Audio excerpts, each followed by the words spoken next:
7 minus 4 gives us 3. And again here inside this parenthesis we have 7 minus 4.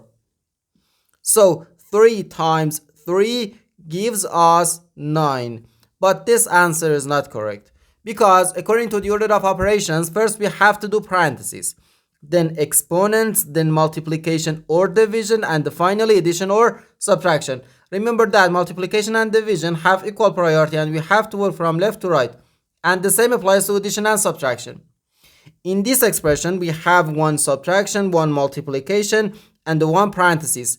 Inside this parenthesis, we have one subtraction. Here we have a multiplication because in mathematics, when a number is placed next to parentheses, it means multiplication. And we usually don't write the multiplication sign for brevity. Okay, so according to the PEMDAS, first we have to do this parenthesis, then this multiplication, and finally this subtraction. If we do this subtraction before this multiplication or this parenthesis, it is wrong.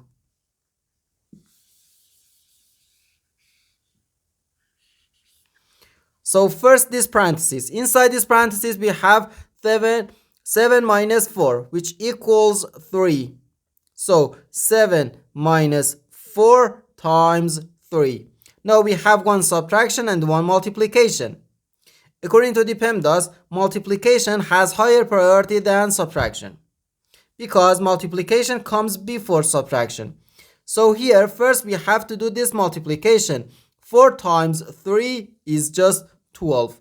And 7 minus 12 gives us negative 5. And this is our final answer to this problem. The correct answer is negative 5.